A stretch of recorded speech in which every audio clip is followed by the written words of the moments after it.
नमस्कार दोस्तों, कैसे हैं आप लोग। उम्मीद करता हूँ खुश होंगे, मज़े में होंगे। तो दोस्तों, जैसा कि आप जानते हैं, मैं इस चैनल पर लेकर आता हूँ नए नए ऑडियो बुक्स जो होते हैं कॉमिक्स से, नॉवल से और स्टोरीज से। अगर आपको ऐसे कंटेंट पसंद है तो प्लीज़ मेरे वीडियोज़ को लाइक करें और चैनल को सब्सक्राइब करें, क्योंकि मैं ऐसे कंटेंट लाता रहता हूँ। तो चलिए दोस्तों, इसी नोट पर आज की वीडियो शुरू करते हैं। आज की वीडियो में मैं आपको सुनाने वाला हूँ प्राइम सस्पेक्ट नॉवल का पार्ट 2। इसका पहला पार्ट आप ऑलरेडी सुन चुके होंगे, और अगर आपने नहीं सुना तो उनके लिंक्स आपको ऊपर आई बटन से मिल जाएंगे। तो चलिए दोस्तों, ज़्यादा देरी किए बिना शुरू करते हैं प्राइम सस्पेक्ट नॉवल का दूसरा पार्ट। क्यों? ताकि मरने वाले के चरित्र पर लांछन आए और उसकी नौजवान विधवा को हमदर्दी हासिल हो सके। इस लिहाज से तो सुनील बोला, आपकी सौतेली माँ का कत्ल में हाथ हो सकता है। कैसे हो सकता है? वो तो 1.5 महीने से हिंदुस्तान से बाहर थी और हाल ही में वापस लौटी हैं। कत्ल के वक्त वो बम्बई में थी। क्या गारंटी है? हो सकता है, रमाकांत बोला, वो जनाना कपड़े तुम्हारी सौतेली माँ के ही हों। अरे, अपराजिता मेरे पापा की ब्याहता बीवी थी। अशोक फिर झल्लाया। बीवी को कहीं अपने खाविन से छुप कर मिलने की जरूरत होती है? रमाकांत को जवाब न सूझा। और फिर अगर थी अपराजिता ही वहाँ मेरे पापा के साथ, तो फिर वो इस बात को छुपाने की कोशिश भला क्यों करेगी? बोलो प्यारे हो। बात सुनील के सिर लादता हुआ रमाकांत बोला, है कोई वजह? दिखाई तो नहीं देती, सुनील बोला। एक बात और सोचिए, अशोक बोला। मेरा बाप फिशिंग एंथुजियास्ट था। वो ट्राउट फिशिंग के लिए वहाँ गया था। ट्राउट फिशिंग का सीज़न 6 तारीख की सुबह को अभी शुरू हुआ था। उससे पहले मछली पकड़ने की वहाँ सरकारी पाबंदी थी। 5 की सुबह को वो अभी वहाँ पहुँचे थे, क्योंकि इससे पहले कम से कम फिशिंग की खातिर वहाँ जाना बेमानी था। 6 की दोपहर के आसपास उसका कत्ल हो गया बताया जाता है। अब आप मुझे ये बताइए कि जो बीच का मुश्किल से 1.25 दिन का वक्फा मेरे बाप को वहाँ उपलब्ध था, उसमें कब को उसने वहाँ अपराजिता को बुला लिया, या वो खुद पहुँच गई, और कब को उसके साथ या किसी भी औरत के साथ ऐश कर ली? आपकी बात में दम है, सुनील ने स्वीकार किया। देखा, रमाकांत चहका, कैसे अपनी सुनील की मुख्तसर सी सोहबत से तुम्हारी अकल पर निकल पॉलिश हो गई है। पहले था ऐसा तुम्हारी बात में दम, लेकिन अब है। और अभी आगे आगे देखना, ना तुम्हें ये लगे कि तुम्हारे बापू के कत्ल के हल के लिए 50,000 रुपये का इनाम कुछ भी नहीं तो। रमाकांत, सुनील झुंझलाए स्वर में बोला। Shut up. रमाकांत को ब्रेक लगी। लो जी, फिर वो हक बकाया सा बोला, शटअप हो जाते हैं। अपना क्या है, यार कहता है तो शटअप हो जाते हैं। दम है आपकी बात में। सुनील फिर अशोक से संबोधित हुआ। इस लिहाज से तो आपकी वही बात ठीक लगती है कि वो जनाना कपड़े मकतूल की बेवा के हक में पब्लिक की हमदर्दी बनाने के लिए कातिल ने वहाँ प्लांट किए थे। पुलिस का भी यही ख्याल है, अशोक बोला। लेकिन वो लोग अपराजिता का बयान ले चुकने तक खामोश रहना चाहते हैं। फिर तो ये बात जल्दी ही आम हो जाएगी, क्योंकि बकौल आपके अपराजिता कल राजनगर पहुंच ही रही है। हाँ, अब एक बात और बताइए, आपके पापा को एंटीक फायर आर्म्स कलेक्शन का शौक था? नहीं। उनकी जानकारी के दायरे में किसी को? मुझे मालूम नहीं, लेकिन ये बात अगर तुम मर्डर वेपन की वजह से कह रहे हो, उस जहांगीरी तमंचे की वजह से कह रहे हो जिससे मेरे पापा का कत्ल हुआ था, तो मैं तुम्हें यकीन दिलाता हूँ कि मेरे पापा का या हमारे किसी वाकिफकार का उस हथियार से कुछ लेना देना नहीं। लेकिन वो अनोखा हथियार, क्या अनोखा था उस हथियार में प्यारे हो? रमाकांत उत्सुक भाव से बोला। क्या खूबी थी उसमें? वो तमंचा कलेक्शन की आइटम ही हो सकता था। देखने में वो इतना ऑब्सोलेट हथियार लगता था कि यही हैरानी की बात थी कि उससे गोली चल सकी। लेकिन ना सिर्फ गोली चली, जानलेवा गोली चली। वो हथियार, ठहरो, मैं तुम्हें उसकी तस्वीर दिखाता हूँ। सुनील ने जेब से वो तस्वीरें निकाली जो उसे अर्जुन ने मुहैया कराई थी। उसमें से उसने मर्डर वेपन की तस्वीर छांटी और उसे रमाकांत के सामने रखा। आप तो, अशोक प्रभावित स्वर में बोला, पहले से ही इस केस पर काम कर रहे मालूम होते हैं। ये तो कुछ भी नहीं प्यारे लाल जी, सुनील बोला। मैं तो कई बार कत्ल होने से पहले से केस पर काम कर रहा होता हूँ। अशोक ने हैरानी से उसकी तरफ देखा। सुनील ने लापरवाही से कंधे झटकाए और नाक से धुएं की 2 नाली छोड़ी। प्यारे हो, रमाकांत तस्वीर को निहारता हुआ बोला, ये फौजदारी मैंने कहीं देखी है। अच्छा, तत्काल सुनील बोला। कहाँ? याद नहीं आ रहा। कोशिश करो याद करने की। अब नशे में कैसे कोशिश करूँ? फिर भी कोशिश करूँगा तो याद फिर भी कुछ नहीं आएगा। अलबत्ता नशा उतर जाएगा। लानत, इस एंटीक हथियार की तो गोली भी स्पेशल होती होगी। क्या पता। कुछ क्षण खामोशी रही। कुछ याद आया? आखिर में सुनील बोला। नहीं यार, रमाकांत खेदपूर्ण स्वर से बोला। बढ़िया, सुनील व्यंग्यपूर्ण स्वर में बोला। अब प्यारे दिमागी है ना, कोई माया व कंप्यूटर तो नहीं है? ठीक है। सुनील ने अपना जाम खाली किया। और दारू मंगाते हैं, रमाकांत घंटी की ओर हाथ बढ़ाता हुआ बोला। मेरे लिए नहीं, अशोक हिरवानी एकाएक उठ खड़ा हुआ। मैं अब चलता हूँ। One for the road, Ramakant बोला। नहीं, तुम्हारी मर्जी प्यारे हो। उसने सुनील और रमाकांत से हाथ मिलाया और वहां से विदा हो गया। कुछ याद आया? पीछे सुनील बोला। किस बाबत? रमाकांत की भवें उठी। तमंचे की बाबत। और किस बाबत? पीछा छोड़ यार, नशे के टाइम दिमाग पर जोर देने के काम बता रहा है। तुम्हारे लिए तो हर टाइम नशे का टाइम है। इसे अंग्रेजी में जानता है क्या कहते हैं? क्या कहते हैं? पॉट किलिंग की कैटल ब्लैक। छोकरे को 50,000 की पुड़िया क्यों दी? उसने खुद ही ले ली। तुमने दी तो ली ना। उसने ली क्यों? तुमने दी क्यों? ओए काका बल्ली, माँ सदके, अगर कोई बकरा खुद कटने को तैयार हो तो उसे ऑब्लाइज करना चाहिए या नहीं करना चाहिए? ये तो ब्लैकमेल हो गई। खामखा रिवॉर्ड ब्लैकमेल कैसे हो गया भाई? रिवॉर्ड घोषित किया जाता है, उसको हासिल करने का सबको बराबर का मौका होता है। ठीक है, घोषित कर देते हैं, रमाकांत बड़ी दयानतदारी से बोला। कैसे? क्लब के नोटिस बोर्ड पर लगवा देता हूँ कि लालचंद जी हिरवानी के कातिल को पकड़वाने वाले को उसके बेटे की तरफ से 50,000 रुपये का इनाम मिलेगा। अब तो नशा नहीं टूट रहा होगा इन वाहियात बातों से? टूट रहा है, मैं अभी दारू मंगाता हूँ। उसने वेटर को बुलाकर उसे ड्रिंक लाने को कहा। सिक्का से मिले 2 लाख रुपए खर्च कर लिए? सुनील ने पूछा। सारे नहीं प्यारे हो, रमाकांत बड़ी शराफत से बोला। यानी कि अभी भी कुछ रकम बाकी है? हाँ, खास तौर से बचाई है तेरे लिए। अच्छा, हाँ, कितनी बचाई? 2 बॉल पॉइंट पेन आ जाएंगे, अच्छी क्वालिटी के, एक लाल एक नीला। 2 नहीं तो एक तो ज़रूरी आ जाएगा। एक तो 2 in 1 आ जाएगा जिसमें लाल और नीला दोनों सिक्के होते हैं। वही ठीक रहेगा। शुक्रिया, मैं तुम्हारा एहसान उम्र भर नहीं भूलूंगा। भूलना चाहिए ही नहीं। देख, किशन भगवान इतने जिगरी यार थे अर्जुन के, लेकिन उन्होंने कभी अपने यार को बॉल पॉइंट पेन 2 in 1 लाल और नीला दोनों नहीं लेके दिया था। रमाकांत, पैसे से इतनी यारी कब छोड़ेगा? यारी नहीं, दुश्मनी। यारी होती तो यार सलामत होता। यहाँ सलामत कहाँ है पैसा? सब खर्च कर दिया। कहाँ खर्च कर दिया? जहाँ भी समझदारी से खर्च हो सकता था। शराब पर, औरतों पर। ये समझदारी के खर्चे हैं और नहीं तो क्या। लानत। चल वही सही। तभी वेटर ड्रिंक ले आया। सुनील नया सिगरेट सुलगाने में मशगूल हो गया। और सुना? वेटर के रुखसत हो जाने के बाद रमाकांत बोला। तेरी स्पेशल पुलिस अफसरी कैसी चल रही है? पागल हुए हो? सुनील बोला। सरक भी नहीं रही। क्यों? अरे जब मुझे वॉलंटियर बनना होगा तो मैं किसी सेवा दल में भर्ती हो जाऊंगा। वो वॉलंटियर ही है और क्या है। किसी ने कोई रिपोर्ट लिखानी हो तो उसके साथ इलाके के थाने में चलो। किसी की मुंडन हो तो गली में तंबू, कनात और लाउड स्पीकर लगाने की इजाज़त दिलवाने के लिए उनके साथ थाने चलो। इलाके में कोई टेंशन का माहौल बन जाए तो गश्त के सिपाही के साथ रात को पहरा दो। मोहल्ला सुधार कमेटी की मीटिंगों में शिरकत करो। पड़ोसी को पड़ोसी पर निगाह रखकर क्राइम को चेक करने की अहमियत समझाओ। इलाके के संदिग्ध व्यक्तियों की शिनाख्त के मामले में पुलिस की मुखबिरी करो। तौबा, ये काम होते हैं स्पेशल पुलिस अफसर के, और क्या। लेकिन लोग तो मर जाते हैं अपने आप को एसपीओ मुकर्रर कराने के लिए। अगर कोई फ़ायदा ही नहीं एसपीओ बनने में तो फ़ायदा है, क्यों नहीं है फ़ायदा? अच्छा है फ़ायदा। हाँ, कभी नो पार्किंग में गाड़ी खड़ी कर दो तो वो उठवाई नहीं जाती, और भी कोई छोटा मोटा चालान हो रहा होता है तो बच जाता है। थाने जाओ तो एसएचओ पास बिठाना गवारा कर लेता है। बहुत दयानतदारी के मूड में हो तो एक आध प्याली चाय भी पिला देता है। रुखसत के वक्त थाने में आगमन की याददाश्त के तौर पर एक आध बॉल पॉइंट का गिफ्ट भी दे दे तो कोई बड़ी बात नहीं, लेकिन वो बॉल पॉइंट उतना बढ़िया यकीनन नहीं हो सकता जितना कि तुम मुझे दिलवाओगे, यानी कि लाल और नीला दोनों सिक्कों वाला 2 in 1।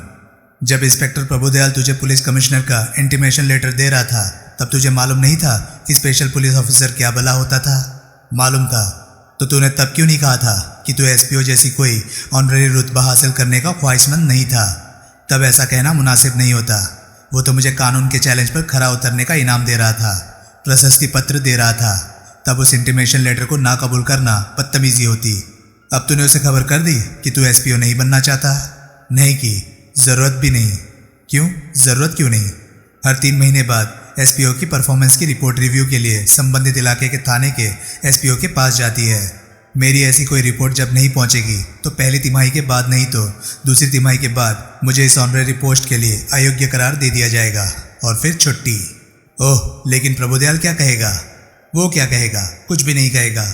उसकी नौकरी किसी थाने में थोड़ी ही है, वो तो पुलिस हेडक्वार्टर में तैनात है। अव्वल तो उसे पता नहीं लगेगा कि मैंने उसके महकमे की स्पेशल पुलिस अफसरी कबूल नहीं की। लग जाएगा तो इनकार की जो वजूहात मैंने अभी तुम्हें बताई है वो मैं उसे भी कह सुनाऊंगा।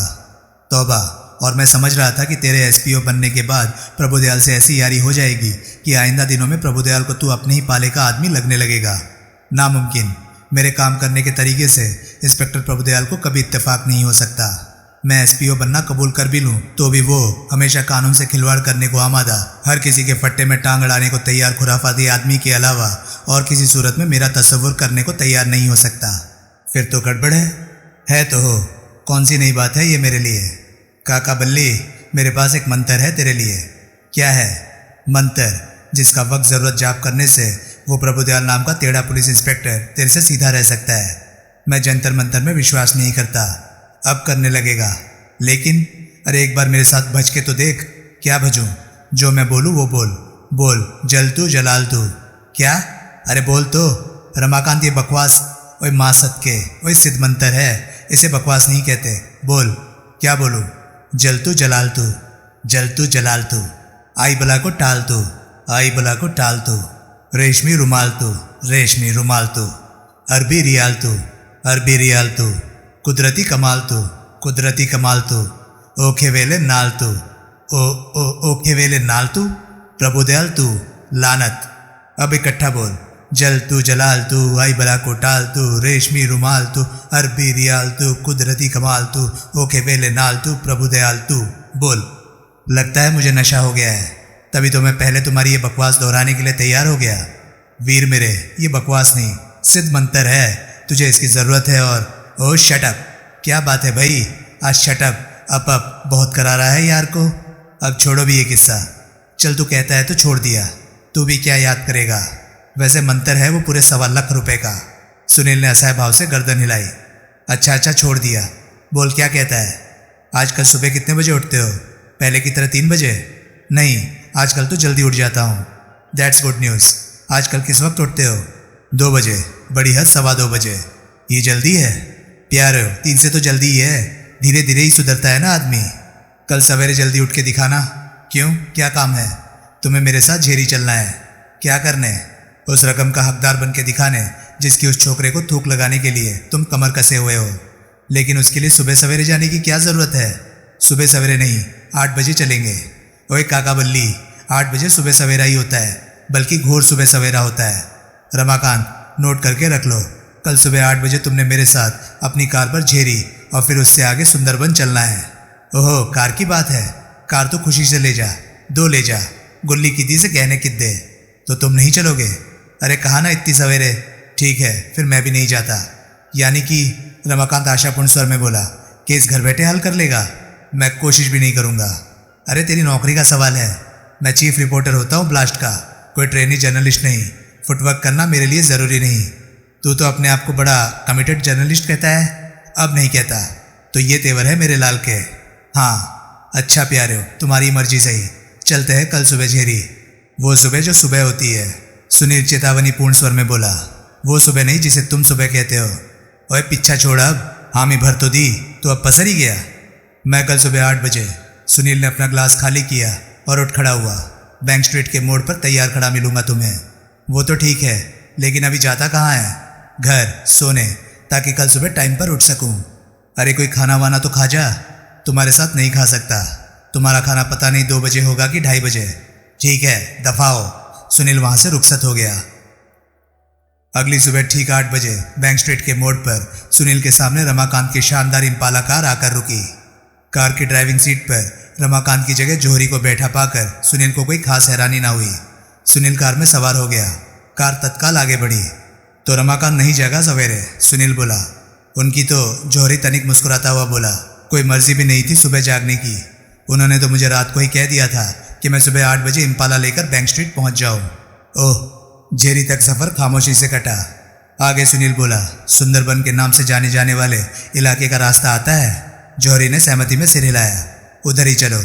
कार झील के पहलू से गुजरी और फिर सुंदरबन को जाने वाली संकरी घुमावदार पहाड़ी सड़क पर चढ़ने लगी। पीछे पुलिस की एक जीप आ रही है। एकाएक जौहरी बोला। उसे आगे निकल जाने दो। सुनील बोला। अगर जीप हिरवानी के कॉटेज पर ही जा रही होगी तो हम कॉटेज तलाश करने की जहमत से बच जाएंगे। जौहरी ने सहमति में सिर हिलाया। जीप करीब पहुंची तो उसने कार को बाएं घुमाकर उसे रास्ता दे दिया। जीप कार से आगे निकली, लेकिन फिर आगे बढ़ती रहने के स्थान पर तिरछी होकर संकरी सड़क पर रुक गई। सुनील को जीप में 2 सादे कपड़े वाले व्यक्तियों और 2 हवलदारों के अलावा जेरी चौकी का इंचार्ज कृपाराम और राजनगर पुलिस का इंस्पेक्टर प्रभुदयाल दिखाई दिए। जौहरी ने कार रोकी। जीप से प्रभुदयाल निकलकर कार की तरफ बढ़ा। उसके पीछे पीछे कृपाराम भी बाहर निकला और लपकता सा उसके साथ हो लिया। सुनील ने कार से बाहर कदम रखा। नमस्ते माई बाप। प्रभुदयाल करीब आकर ठिठका तो सुनील सहज स्वर में बोला, नमस्ते दरोगा जी। तुम यहाँ क्या कर रहे हो? प्रभुदयाल बोला। कृपा निधान एन यही सवाल मैं आपसे करने वाला था। मैं यहाँ लालचंद जी हिरवानी के कत्ल की तफ्तीश के लिए आया हूँ। अपने हेडक्वार्टर से इतनी दूर तफ्तीश में लोकल पुलिस की मदद करने के लिए मुझे डिप्यूट किया गया है। तुम अपनी सुनाओ। उस कत्ल से तो तुम्हारा कुछ लेना देना नहीं है ना? तुम तो तफरीहन आए हो ना, फिशिंग के लिए। क्यों मजाक कर रहे हो माई बाप? वर्किंग डे में गरीब नौकरी पेशा लोगों की कहीं तफरीह होती है? तो हिरवानी का कत्ल यहाँ लाया तुम्हें? बात तो यही है, कुछ कुछ काफ़ी कुछ फिर भी। सुनील बड़े अदब से हंसा। अपने अखबार के प्रतिनिधि के तौर पर आए हो या केस से ताल्लुक़ रखते किसी शख्स के हिमायती बनकर? केस से ताल्लुक़ रखते किसी शख्स की तो अभी मुझे वाकिफियत भी नहीं हुई माई बाप। फिर तो करिश्मा समझो। सुनील खामोश रहा। तो अखबार नवीस बनकर ही आए हो? जी हाँ। अखबार वाले तो? कृपाराम बोला, सब कल ही आके जा चुके। तुम्हारे अखबार का भी एक रिपोर्टर कल शाम यही था सुनील बाबू। ये प्रभुदयाल सुस्त स्वर में बोला, आके जा चुकने वाली किस्म का रिपोर्टर नहीं। ये तो वारदात से पहले मौका वारदात पर हाजिर पाई जाने वाली जीन्स है। अपनी सुपरविजन में, अपनी देखरेख में कत्ल कराने में यकीन रखते हैं हमारे रिपोर्टर साहब। इस बार तो ऐसा कुछ नहीं हुआ माई बाप। सुनील विनीत भाव से बोला, जिसका कि तुम्हें अफसोस है। मैंने तो लाश की शक्ल तक नहीं देखी। लाश के दर्शनों की तुम्हारी ख्वाहिश तो राजनगर में ही पूरी हो जाती। यहाँ दौड़े आने की तो कोई और वजह होगी। सोचा था मौका वारदात पर एक निगाह पड़ जाती। ऐसे कैसे पड़ जाती? क्या कॉटेज का ताला तोड़कर भीतर घुसते? तौबा तौबा, मेरी इतनी मजाल। तो फिर मैंने सोचा था कॉटेज में कोई होगा। मुझे वहाँ ताला लगा मिलता तो मैं चौकी में कृपाराम जी के हुजूर में पेश होता। इसका हिंदी अनुवाद क्या हुआ मालिक? कॉटेज पता है कहाँ है? जी नहीं, वो तो अभी तलाश करना है। पीछे पीछे चले आओ। शुक्रिया। प्रभुदयाल और कृपाराम वापस जीप में सवार हो गए। जीप आगे बढ़ी तो जौहरी ने कार उसके पीछे लगा दी।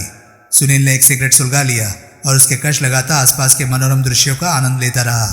कोई 1 मील आगे पहुंचकर जीप ने मुख्य सड़क छोड़ दी और वो दाईं ओर पेड़ों और फूल पौधों के घने झुरमुट के बीच से गुजरती हुई कच्ची सड़क पर उतर गई।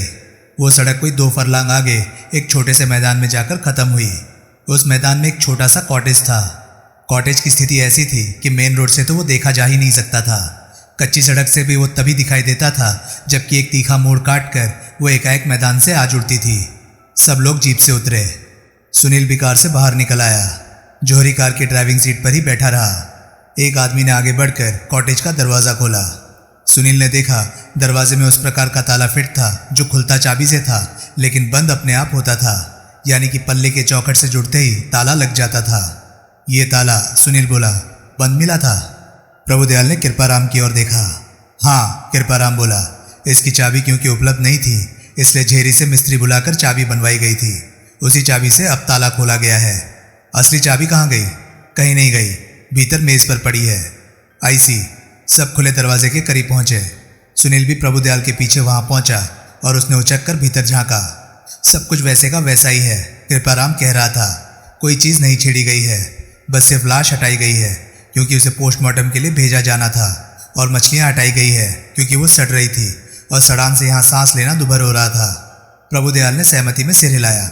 फिर उसके संकेत पर सादे कपड़ों वाले व्यक्ति भीतर दाखिल हो गए। फिंगरप्रिंट्स वाले हैं, प्रभुदयाल ने बताया। इनके निपट जाने के बाद ही हम भीतर कदम रख पाएंगे। सुनील ने सहमति में सिर हिलाया। दरवाजे पर से ही उसकी पैनी निगाह भीतर केबिन के इकलौते कमरे में घूम गई। वहाँ एक तरफ पलंग लगा हुआ था जिस पे साटन की एक सिलवट रहित बेदाग सफ़ेद चादर बिछी हुई थी। पलंग के सिरहाने एक मेज़ थी जिस पर अलार्म घड़ी और एक थर्मस पड़ी थी। दाईं ओर एक आतिशदान था जिसमें लकड़ी के लट्ठे बड़े करीने से लगे हुए थे। उसके सामने एक आराम कुर्सी और एक छोटी सी तिपाई पड़ी थी। तिपाई पर एक टेलीफोन रखा था। एक दीवार के साथ एक बंद खिड़की के पहलू में मछली पकड़ने वाली रॉड खड़ी थी। आतिशदान और पलंग के बीच में और दरवाजे के सामने फर्श पर चाक से आउटलाइन खींची गई थी जो कि उस स्थान को दर्शाती थी जहाँ से कि हत्यारान की लाश उठाई गई थी। उससे कोई 5-6 फुट परे एक और आउटलाइन थी जो कि स्थूल रूप से एक एंटीक तमंचे जैसी ही लगती थी जिससे कि कत्ल हुआ था। आत्महत्या की कोई संभावना? सुनील धीरे से बोला। सवाल ही पैदा नहीं होता। कृपाराम बोला। तब हथियार, वो तमंचा लाश से 6 फुट दूर पड़ा कैसे पाया जाता? तमंचे पर प्रभुदयाल बोला, उंगलियों के निशान भी नहीं थे। कैसे भी उंगलियों के कोई निशान नहीं थे। यह आत्महत्या का केस होता तो उस पर कम से कम मरने वाले की उंगलियों के निशान तो पाए जाते। यानी कि हत्यारे ने कोई कोशिश भी नहीं की इस हत्या को आत्महत्या का रूप देने की। जाहिर है उसने ऐसी कोई कोशिश की होती तो तमंचा मरने वाले के हाथ के करीब पड़ा मिलता और उस पर से उसके उंगलियों के निशान बरामद होते। वो कत्ल के बाद मर्डर वेपन यहाँ क्यों फेंक गया? आखिरकार पहुंच गए ना अपनी खास सुनीलियन लंतरानियों पर। कत्ल के बाद भी इस अनोखे मर्डर वेपन को अपने पास रखे रहकर वो भला क्यों इसकी अपने पास से बरामदी का खतरा उठाता? आपने 100% दुरुस्त फरमाया माई बाप। लेकिन ज़रा इस तन्हा इलाके पर गौर फरमाइए जहाँ की चारों तरफ जंगल ही जंगल फैला हुआ है। कत्ल के बाद वो मर्डर वेपन को रास्ते में कहीं जंगल में फेंकता तो ये 7 जन्म ना बरामद होता। ये पेशेवर हत्यारों के करने के काम है। वही इतना ठंडा दिमाग रखते हैं कि कत्ल के बाद भी वो घबराते नहीं, बौखलाते नहीं, उत्तेजित नहीं होते। आम हालात में आम शख्स तो गोली चलाने के बाद रिवॉल्वर को अपने हाथ थामे रह ही नहीं पाता। वो तो खुद ही उसकी उंगलियों में से फिसल कर नीचे जा गिरती है और तब उसे एक बात ही सूझती है कि वो जल्द से जल्द मौका वारदात से दूर, बहुत दूर निकल जाए। यानी कि सुनील यूं मुस्कुराया जैसे हथियार डाल रहा हो। मौजूदा हाल में मर्डर वेपन के मौका वारदात से ही बरामद होने की ये वजह नहीं है कि हत्यारा चाहता था कि मर्डर वेपन पुलिस के हाथ ज़रूर लगे। नॉनसेंस। सुनील खामोश हो गया। मछलियाँ कहाँ थी? फिर एकाएक उसने पूछा। किचन में, कृपाराम ने जवाब दिया। वो एक टोकरी में पड़ी थी। कितनी? 6। सब ट्राउट? सुनील बाबू, सुंदरबन में ट्राउट के अलावा और कोई मछली होती ही नहीं। तभी तो सीज़न में दूर दूर से लोग ट्राउट फिशिंग के लिए यहाँ आते हैं। इसलिए सीज़न की एक खास तारीख से पहले तक ट्राउट फिशिंग पर पाबंदी रखी जाती है ताकि जब सीज़न शुरू हो तो यहाँ पकड़ने के लिए ढेरों मछलियाँ उपलब्ध हो। और इस बार ट्राउट फिशिंग का सीज़न 6 नवंबर मंगलवार सुबह से शुरू हो गया था। हाँ, और कॉटेज में ट्राउट फिश की मौजूदगी साबित करती है कि कत्ल 6 नवंबर से पहले नहीं हुआ हो सकता। 6 नवंबर को किस वक्त? कृपाराम ने प्रभुदयाल की तरफ देखा। बता दो, प्रभुदयाल बोला। मरने वाले के सेक्रेटरी सचिन शुक्ला से बात करने से बाज तो ये आने वाला नहीं। फिर जो कुछ उसने हमें बताया है वो सचिन शुक्ला इसे भी बता ही देगा। आपकी सचिन शुक्ला से बात हो गई है? सुनील बोला। हाँ, वापस आ गया वो तो कहीं बाहर था ना? अभी भी बाहर है, बम्बई में, लेकिन आने वाला है। मेरी उससे टेलीफोन पर बात हुई थी और मेरी उसे यह हिदायत है कि वो राजनगर पहुंचते ही सीधा यहाँ आए ताकि सबसे पहले मैं उसका बयान ले सकूं। वो आता ही होगा। आईसी, फ़ोन पर क्या बताया उसने? सबसे अहम बात उसने ये बताई कि 5 नवंबर सोमवार रात 10 बजे उसकी अपने बॉस से यानी कि मकतूल से लालचंद हीरवानी से फ़ोन पर बात हुई थी। सचिन शुक्ला ने अपने बॉस के लिए एक बड़ी गोपनीय बिजनेस असाइनमेंट पर बम्बई जाना था। उसे हिदायत थी कि वो कंपनी के प्राइवेट प्लेन के साथ राजनगर एयरपोर्ट पर तैयार रहे और वहीं उसकी टेलीफोन कॉल का इंतज़ार करे। सोमवार 1 बजे से ही सचिन शुक्ला अपने बॉस की टेलीफोन कॉल का एयरपोर्ट पर इंतज़ार कर रहा था। उसका कहना है कि मकतूल को कहीं और से कोई टेलीफोन आने वाली थी जिसके बिना पर ही ये फैसला होना था कि सचिन शुक्ला ने बम्बई जाना था या नहीं। एयरपोर्ट पर कॉल के इंतज़ार में एड़ियाँ घिसते सचिन शुक्ला को वो कॉल रात 10 बजे मिली थी। तब फ़ोन पर उसके बॉस ने कहा था कि वो अपनी स्पेशल असाइनमेंट के लिए तत्काल बम्बई कूच कर जाए। ओह, यहाँ फ़ोन है। अपने सेक्रेटरी को मरने से पहले यहीं से कॉल लगाई होगी। नहीं, उसने शुक्ला को फ़ोन पर यह भी बताया था कि कॉटेज का फ़ोन एकाएक ख़राब हो गया था। इस वजह से वो कहीं और से फ़ोन कर रहा था। कहीं और से कहाँ से? ये उसने नहीं बताया था, लेकिन जाहिर है कि वो झेरी में ही कहीं गया होगा। इतनी दूर? जीप पर कितनी देर लगती है? जीप उपलब्ध थी यहाँ? हाँ, एक मारुति जिप्सी अभी भी कॉटेज के पिछवाड़े में खड़ी है। आईसी, तो 10 बजे सचिन शुक्ला बम्बई के लिए रवाना हो गया था। 10:15 बजे। एयरपोर्ट से फ़्लाइट की क्लियरेंस लेने में तो वक्त लगता है ना। वो कई घंटों से एयरपोर्ट पर मौजूद था। क्लियरेंस तो वो बहुत पहले ही नहीं ले चुका था। फिर भी टेक ऑफ में इतना वक्त लग जाता है। हमने एयरपोर्ट से इस बात की तस्दीक की है कि लालचंद इंडस्ट्रीज़ का प्राइवेट प्लेन जिसका पायलट मरने वाले का अपना साला विशाल सिंधे था, ठीक 10:15 बजे राजनगर एयरपोर्ट से बम्बई के लिए उड़ा था। आईसी, यानी कि इससे ये साबित होता है कि मरने वाला सोमवार की रात को 10 बजे तो यकीनी तौर से जिंदा था। बिल्कुल। क्या ये नहीं हो सकता कि किसी ने मकतूल की आवाज़ की नकल करके शुक्ला को फ़ोन किया हो? नहीं हो सकता, बिल्कुल नहीं हो सकता। इसलिए नहीं हो सकता क्योंकि शुक्ला की बम्बई वाली असाइनमेंट इतनी गोपनीय थी कि उसकी मकतूल के, शुक्ला के और प्लेन के पायलट विशाल सिंधे के अलावा किसी को खबर नहीं थी। किसी को भला ये पता कैसे लग सकता था कि कौन कहाँ मकतूल के टेलीफोन कॉल का इंतज़ार कर रहा था और मकतूल ने कॉल का इंतजार करने वाले को क्या कहना था। ऊपर से शुक्ला की ये गारंटी है कि उसने टेलीफोन पर अपने बॉस की आवाज़ साफ पहचानी थी। ओह, अब मकतूल की 10 बजने की बाद की मूवमेंट्स को हम बाकी हासिल जानकारी के जरिए रिकंस्ट्रक्ट कर सकते हैं। 10 बजे के बाद किसी वक्त झेरी से वो यहाँ वापस लौटा। यहाँ मौजूद अलार्म क्लॉक बताती है कि उस पर 5:30 बजे का अलार्म लगा हुआ था, यानी कि अगली सुबह वो जल्दी उठकर जल्दी फिशिंग के लिए नदी पर पहुँचना चाहता था। अलार्म क्लॉक कैसी है? सुनील भीतर उस मेज़ की ओर देखता हुआ बोला, जिस पर की घड़ी पड़ी थी। क्वार्ट्ज या चाबी वाली? चाबी वाली। चाबी खत्म हो जाने की वजह से ही कृपाराम बोला, वो 2:47 पर रुकी खड़ी पाई गई थी। अलार्म की चाबी? वो भी खत्म थी। ये मालूम करने की कोशिश की गई कि चाबी अगर पूरी भरी हुई हो तो घड़ी कितने घंटे चलती है। रूटीन में ये बात इस घड़ी को बनाने वाली कंपनी से पूछी गई थी। वो कहते हैं कि ये बात घड़ी की कंडीशन पर निर्भर करती है। घड़ी पुरानी हो तो स्प्रिंग ढीला पड़ जाता है और वो कम वक्त चलती है। नई का स्प्रिंग सख्त होता है, वो ज़्यादा चाबी लेता है। बहरहाल एक बार चाबी पूरी भरी जाने पर ऐसी घड़ी 30 से 36 घंटे तक चलती है। ऐसी असल तजुर्बा इस घड़ी के साथ किया जाएगा। फिंगरप्रिंट्स वाले फारिग हो ले, फिर घड़ी में पूरी चाबी भर के देखेंगे कि ये कितने घंटे चलती है। Very good. कृपाराम खामोश रहा। बहरहाल मरने वाला सुबह सोकर उठा, मछली पकड़ने गया और 6 मछलियाँ पकड़कर वापस लौटा। लेकिन आपने ये कैसे स्थापित किया कि वो कब वापस लौटा? सुनो, प्रभुदयाल वार्तालाप का सूत्र अपने हाथ में लेता हुआ बोला। किचन का मुआयना ये बताता है कि सुबह उठकर यहाँ से रवाना होने से पहले उसने अंडों का और मक्खन टोस्ट का ब्रेकफास्ट किया था। जो मछलियाँ वो पकड़ कर लाया था वो वैसी की वैसी टोकरी में पड़ी पाई गई थी जैसी कि वो पकड़ी गई थी, यानी कि उसने यहाँ पहुँचकर उन्हें साफ करके काट के मसाला लगा के नहीं रखा था। इससे ये जाहिर होता है कि वो उन मछलियों के साथ लंच के वक्त से काफ़ी पहले वापस लौट आया था। अभी लंच का वक्त नहीं हुआ था, इसलिए उसने अपनी पकड़ी मछली पकाने की कोशिश नहीं की थी, जो कि मछली मारों से अपेक्षित होता है।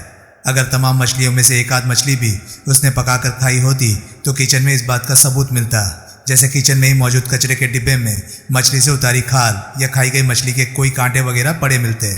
पकड़ी गई मछली ना पकाई गई होना, उसको साफ करके मसाला तक न लगाया गया होना ही इस बात का सबूत है कि कत्ल लंच के वक्त से काफ़ी पहले हुआ था। माय बाप, डिनर के वक्त से काफ़ी पहले क्यों नहीं? सुनील विनयशील स्वर में बोला।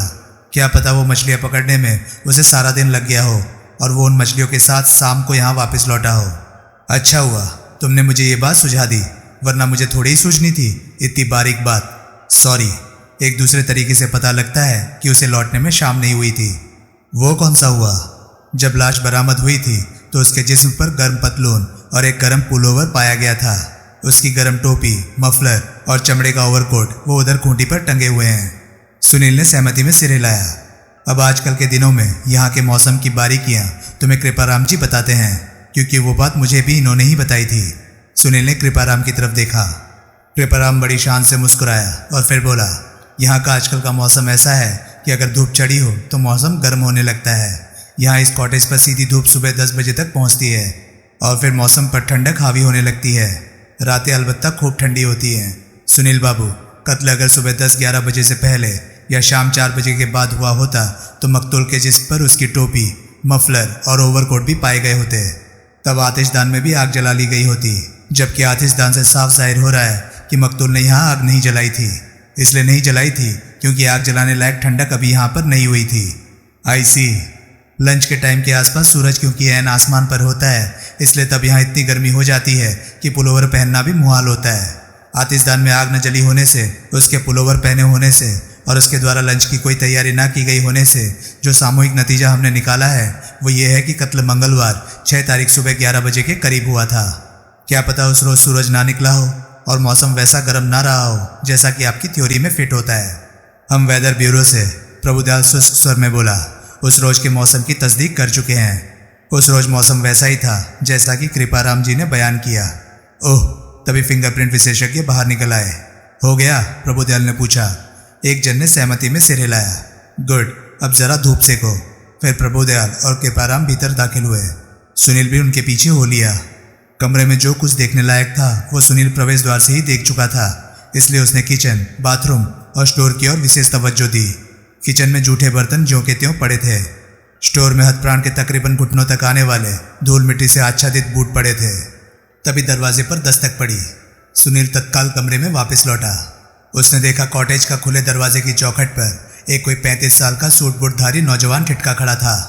प्रभुदयाल और कृपाराम उसकी तरफ आकर्षित हुए।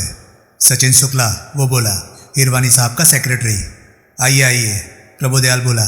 मेरा नाम प्रभुदयाल है, मैंने ही फ़ोन पर आपसे बात की थी। मैंने आपके निर्देश का पूरी तरह से पालन किया है, शुक्ला बोला। एयरपोर्ट पर उतरते ही मैं सीधा यहाँ चला आया हूँ। गुड, ये स्थानीय चौकी के इंचार्ज सब इंस्पेक्टर कृपाराम है। शुक्ला ने कृपाराम का अभिवादन किया, फिर उसकी निगाह स्वयं में भी सुनील की ओर उठ गई। बंदे को सुनील कहते हैं, सुनील छेका। मैं ब्लास्ट का चीफ रिपोर्टर होता हूँ। रिपोर्टर? वो सक पकाया। हाँ, क्या हुआ? इंस्पेक्टर साहब का मुझे निर्देश था कि जब तक मेरी इनसे बात ना हो जाए मैं किसी प्रेस रिपोर्टर से बात न करूं। मेरे ऊपर वो निर्देश लागू नहीं होता। क्यों? प्रभुदयाल उसे घूरता हुआ बोला। तुम आसमान से उतरे हो? आसमान से तो नहीं उतरा माई बाप, लेकिन इस वक्त तो मैं आपका अभेदान प्राप्त बालक हूँ ना कृपा निधान? हरगिज़ भी नहीं। तुम मौका वारदात का मुआयना करना चाहते थे, जो कि तुमने कर लिया है। अब चलते फिरते नजर आओ। लेकिन गरीब परवर फुटो। अच्छी बात है, सुनील मायूस स्वर में बोला। फिर वो शुक्ला की ओर घूमा। आपसे मिलकर बहुत खुशी हुई शुक्ला साहब, उम्मीद है कि राजनगर में मुलाकात होगी। शुक्ला ने हिचकिचाते हुए प्रभुदयाल की ओर देखा। प्रेस से बात करने के मामले में सुनील बोला, ये आप पर हमेशा के लिए पाबंदी नहीं लगाए रख सकते। खामखा बात का पतंगड़ मत बनाओ। प्रभुदयाल बोला, हमारी ऐसी कोई मर्जी नहीं। जानकर खुशी हुई। अभी लो। Okay, thanks for nothing. Ram Ram Kriparam ji. नमस्ते शुक्ला साहब। सुनील बाहर मैदान में आ गया। जोरी उसे कहीं दिखाई न दिया। वो मैदान पार करके सड़क के दहाने पर पहुंचा। सड़क सुनसान पड़ी थी। वो सड़क पर तनिक आगे बढ़ा। आगे बाईं ओर उसे एक संकरी सी पगडंडी दिखाई दी। फिर उस पगडंडी पर थोड़ी दूर से जोहरी दिखाई दिया। दोनों की निगाहें मिली। जोहरी आगे बढ़ने के स्थान पर ठिठक कर खड़ा हो गया और सुनील को करीब आने का इशारा करने लगा। हकबकाया सा सुनील पगडंडी पर उतर गया और ऊंचे पेड़ पौधों के बीच से होता हुआ जोहरी के करीब पहुंचा। क्या बात है? सुनील बोला। यहाँ क्या कर रहे हो? धार मारने आया था, जोहरी बोला। नज़ारा दिलकश लगा। पगडंडी पर जरा आगे निकल आया। बैठा बोरी हो रहा था ना? वो तो हुआ, लेकिन बात क्या है? इधर आइए। सुनील उसके साथ आगे बढ़ा। वो पगडंडी आगे घने पेड़ों में धसी चली जा रही थी। जोहरी एकाएक ठिठका। वो देखिए। फिर वो एक और इशारा करता हुआ बोला। सुनील ने उधर देखा। उसे पेड़ों के झूरमुट से लगभग पूरा ढका एक लकड़ी का केबिन सा दिखाई दिया। ऊपर देखिए, जोहरी बोला। सुनील ने सिर उठाया। ऊपर उसे पेड़ों के साथ लगी ब्रैकेटों पर से गुजरती समांतर खींची 2 तारें दिखाई दी। टेलीफोन की तार मालूम होती है, जोहरी धीरे से बोला। और हिरवानी के कॉटेज की दिशा में ही जा रही है। वो जा रही होंगी, सुनील बोला। एक ही तो टेलीफोन कनेक्शन है उधर, लेकिन ये स्लेटी तार जो ब्रैकेट के करीब से पेड़ के साथ साथ नीचे उतर रही है, ये आगे केबिन में गई है और भीतर केबिन में रखे फ़ोन से जुड़ी है। इसका क्या मतलब हुआ? यही कि हिरवानी के कॉटेज का टेलीफोन इस जगह से टेप किया हुआ है। ओहो, सुनील कुछ क्षण अभी ऊपर ब्रैकेट की तार और कभी केबिन की तरफ देखता रहा और फिर बोला, केबिन को कोई ताला वाला नहीं लगा हुआ? नहीं, जोहरी बोला। बस एक कुंडी लगी पाई थी मैंने। भीतर गए थे? हाँ, तभी तो टेलीफोन देखा था। और क्या देखा? और आप खुद ही चल के देखिए ना। हाँ चलो। जोहरी और सुनील आगे पीछे केबिन की ओर बढ़े। केबिन के दरवाजे पर पहुंचकर जोहरी ने कुंडी खोली और दरवाजे को धक्का दिया। तुम्हें अकेले भीतर दाखिल होने की कोशिश नहीं करनी चाहिए थी, सुनील बोला। तुम पर हमला हो सकता था। लेकिन दरवाजे को तो बाहर से कुंडी लगी हुई थी, जोहरी बोला। कोई आसपास हो सकता था। तुम्हें इधर आता पाकर कोई केबिन से निकलकर कहीं छुप गया हो सकता था। कोई अभी भी कहीं छुपा हो सकता है। फिर तो ये कि तुम यहाँ से निकलो और वापस पगडंडी पर चढ़कर ऊपर सड़क पर पहुँचो। अगर मेरे चिल्लाने की आवाज़ सुनाई दे तो फौरन पुलिस वालों को यहाँ बुला लाना। लेकिन कहना मानो, यही मुनासिब तरीका है। ठीक है। जोहरी वापस पगडंडी की तरफ बढ़ा। जब तक वो दृष्टि से ओझल न हो गया, सुनील वहीं ठिठक कर खड़ा रहा। फिर तनिक हिचकिचाता हुआ वो भीतर दाखिल हुआ। भीतर नीम अंधेरा था, जिसका अभ्यस्त होने में सुनील को थोड़ा वक्त लगा। फिर उसकी निगाह पैन होती हुई उस छोटे से केबिन में घूम गई। केबिन में एक और फोल्डिंग चारपाई थी, जिस पर एक दरी बिछी हुई थी और हवा से फूलने वाला कैनवस का तकिया रखा था। उसके करीब एक टेबल थी, जिस पर एक टेलीफोन, एक थर्मस, एक ग्लास, एक टैप रिकॉर्डर, एक हेडफोन, एक कॉपी और एक बॉल पॉइंट पेन पड़ा था। मेज के एक सिरे पर एक सिगरेट पड़ा था और उसकी हालत ये बता रही थी किसी ने क्षण भर को ताज़ा सुलगाया सिगरेट वहाँ रखा था और फिर वो उसे वहाँ से उठाना भूल गया था। सिगरेट अपने फिल्टर तक राख की नलकी बना पड़ा था। फर्श समेत वहाँ की हर चीज़ पर धूल की परत थी, जिससे लगता था कि कई दिनों से किसी के वहाँ पे कदम नहीं पड़े थे। टेलीफोन का रिसीवर उसके क्रेडल पर नहीं रखा था, बल्कि उसकी बगल में मेज पर तिरछा पड़ा था। वो कुछ क्षण अनिश्चित सा भीतर ठिठका खड़ा रहा और फिर बाहर निकल आया। उसने दरवाजे को पूर्ववत बाहर से कुंडी लगाई और पगडंडी की ओर वापस लौटा। व्यग्रता की प्रतिमूर्ति बना जौहरी उसे पगडंडी के दहाने पर मिला। उसने प्रश्नसूचक नेत्रों से सुनील की तरफ देखा। प्यारेलाल, सुनील बोला, केस से ताल्लुक रखती ये बहुत अहम बात साबित हो सकती है कि मकतूल की जिंदगी में कोई इतने खुफिया तरीके से उसका टेलीफोन टैप किए हुए था। क्यों? यह भी कोई पूछने की बात है। टेलीफोन पर होने वाला हर वार्तालाप बीच में सुनने के लिए और किस लिए? लेकिन क्यों? ये वो लाख रुपए का सवाल है जिसका जवाब है हम उम्मीद करते हैं कि हमारा आला दिमाग पुलिस इंस्पेक्टर प्रभुदयाल ढूंढकर दिखाएगा। चलो खबर करते हैं उसे इस केबिन की। दोनों वापस कॉटेज पर पहुंचे। इंस्पेक्टर साहब, सुनील ने आवाज लगाई। माई बाप, हुजूर, बंदा परवर। तो दोस्तों, ये था प्राइम सस्पेक्ट नॉवल का पार्ट 2। ये पार्ट आपको कैसा लगा प्लीज़ अपनी राय कमेंट सेक्शन में मुझे ज़रूर बताएं। और हाँ, अगर आपको मेरे वीडियोस पसंद आ रहे हैं तो प्लीज़ उन्हें लाइक कीजिए और चैनल को सब्सक्राइब कीजिए क्योंकि मैं ऐसे कंटेंट लाता रहता हूँ। तो चलिए दोस्तों, मैं मिलता हूँ अब आपसे अगली वीडियो में। तब तक के लिए नमस्कार, गुड बाय, सेफ रहिए, खुश रहिए, मज़े करिए।